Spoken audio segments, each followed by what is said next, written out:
Dear friend, जैसे कि आप देख रहे हैं सच बोलो हमारा चैनल, आपका अपना चैनल जिस पे सच्ची बातें होती हैं, जिसमें हम दिखाते हैं मुल्क के मौजूदा हालात के मुतालिक गाँवों शहरों सारी सूरत हाल आप लोगों के सामने लाते हैं। और हमारी छोटी सी कोशिश ये होती है कि हमारे वीडियो के थ्रू कभी किसी के लीडर के या किसी हुक्मरान के ज़हन में कोई ऐसी बात जो कि छा जाए और हमारा मुल्क सुधर जाए। हमारा पाकिस्तान, हमारा सिंध, हमारा अपना मुल्क जहाँ पे बहुत सारे लोग हैं, हर तरह की मेहनत करते हैं, खुशहाल रहने की कोशिश करते हैं, दूसरों को बनाने की कोशिश करते हैं। ऐसा ही एक खूबसूरत इंसान जो कि आपके सामने बैठा हुआ है, सागर अब्दुल गनी आजिज़ साहब, जिसका ताल्लुक शोबिस से है। ये KTN के डायरेक्टर भी हैं। सबसे बड़ी बात यह है कि पाकिस्तान पीपल पार्टी के ये बहुत पुराने वर्कर हैं, जिसके साथ आज हम बात करेंगे कि किस तरह सूरत हाल को देख रहे हैं। आने वाले 2018 की जो इलेक्शन है उसको आप किस नज़रे से देख रहे हैं? क्या रोटी कपड़ा मकान जो शहीद जुल्फ़िकार अली भुट्टो का नारा था, शहीद मोहतरमा बेनज़ीर भुट्टो साहिबा का नारा था, क्या आज भी आसिफ अली जरदारी और हमारे साथ नौजवान जो है पाकिस्तान पीपल पार्टी के चेयरमैन बिलावल भुट्टो जरदारी साहब किस तरह देख रहे हैं? उस नारे पे अमल हो रहा है? क्या काम हो रहा है?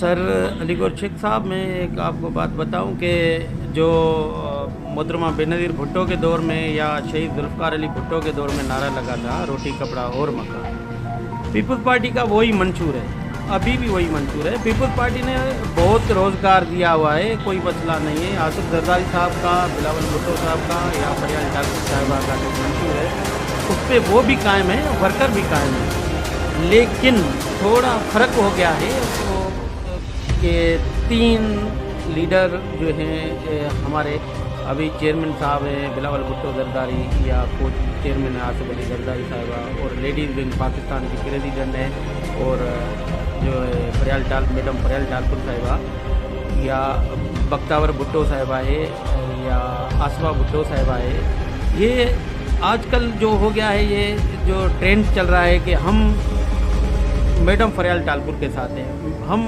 आसिफ जरदारी के साथ हैं।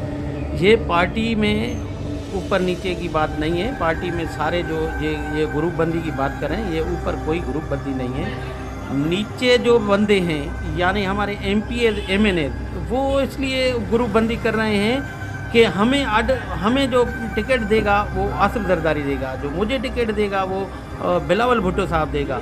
ये ज़्यादा लोग आ गए हैं पीपल्स पार्टी में, और कोई पार्टी नहीं है पाकिस्तान में जो जिस पे लोग काम करें। हम जानते हैं कि पीपल्स पार्टी वालों ने, जो नीचे तबके के लोग हैं, उन लोगों ने, MP MNA ने वर्कर को ऐसे कुचला है कि ये मैं समझ में नहीं आता कि हम उसके साथ क्या कहें। मैं आपको एक छोटी सी बात बता दूं, पाकिस्तान पीपल पार्टी की लीडरशिप जिस तरह काम कर रही है, हमारे पाकिस्तान पीपल पार्टी के नीचे जो लीडर्स हैं, MP हो गए, MNA हो गए, या पार्टी के अहदेदार हो गए, ये पूरे पाकिस्तान में धड़ाबंदी के शिकार है। उसमें ज़्यादा से ज़्यादा नुकसान पार्टी वर्कर, पार्टी हमदर्द, पार्टी वोटर का हो रहा है। ये आप मान रहे हैं? ना, ये तो मैं मान रहा हूँ कि वर्कर का बहुत नुकसान हो रहा है। और वर्कर पहले मैं आपको एक बात बताऊँ कि मैं तो गरीब वर्कर हूँ, पीरगोड से बिलीव करता हूँ। पीरगोड वो है जो तालका किंगरी पीर पागारों का गढ़ है, पीर पागारों का घर है। पीर साहब वाले बहुत अच्छे इंसान हैं, बुजुर्ग हैं, वो उस पर हम वो बात नहीं करते। दरगाह शरीफ का शहर है।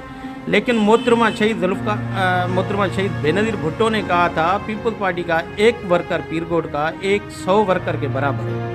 लेकिन यहाँ पर अगर 100 वर्कर हमने बनाया है, या किसी MP MNA की मेहनत से बने हैं, या पार्टी की हमदर्दी से बने हैं, तो आज वो 100 वर्कर ही दरपदर है।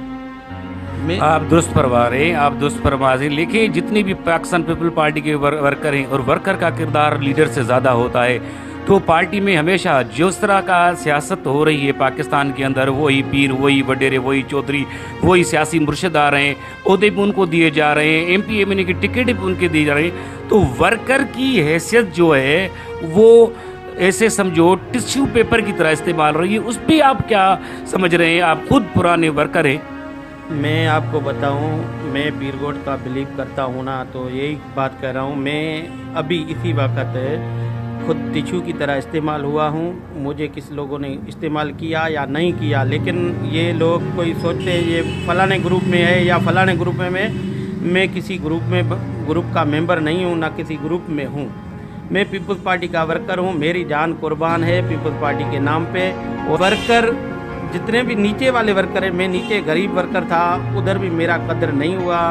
उसके बाद में 3 महीने के बाद वापस चला आया अपने एमपीए की इलेक्शन के दौरान। एमपीए एमएनए की वो तो हार गए, लेकिन हमने तो वोट दिया। मैं एजेंट बैठता हूँ कोट दिनल शाह राशिदी पे, जो बिलीव करती है राशिदी खानदान। जैसे सिर्फ ये है कि आप पाकिस्तान पीपल पार्टी के जो आपके इलाके के नुमाइंदे हैं उनको ऐसा कौन सा पैगाम देना चाहेंगे जिससे हमारे इलाके का भला हो, जिससे गरीब वर्कर का भला हो, जिससे वोटर का भला हो, जिससे आप लोग खुश रहें, और किस तरह के आपको लीडर्स चाहिए अपने इलाके में?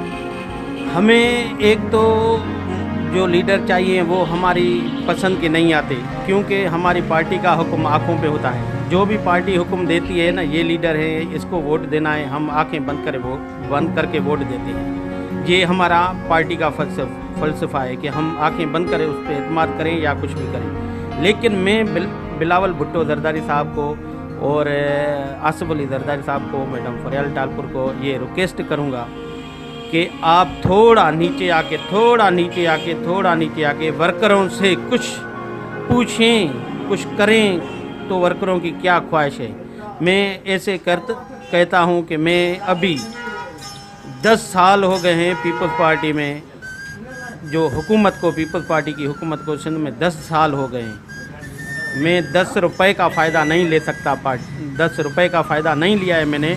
और मैंने जो अभी दरपदरी की ज़िंदगी गुजार रहा हूँ, और मैं कुछ कह भी नहीं सकता क्योंकि सुनने वाले नहीं हैं। क्या कहूँ, मैं इस्लामाबाद तक मैंने एहतजाज किया है, क्या कहूँ, किससे शिकायत करूँ, किससे गिला करूँ। मुझे सब लोग जानते हैं, मैं सब लोगों से मिला हूँ, सिंध की क़यादत से मिला हूँ, लेकिन मुझे कोई रिस्पांस नहीं मिला है। लेकिन फिर भी जो बिलावल साहब का हुक्म होगा, जो आसिफ जरदारी का हुक्म होगा, हम आंखें बंद करके उस पे इत्मीनान करके उसको वोट देंगे। बहुत शुक्रिया नाज़रीन, आप देख रहे थे हमारे सच बोलो चैनल के मेहमान, जो कि पाकिस्तान पीपल पार्टी के बहुत पुराने सीनियर वर्कर थे, जिनकी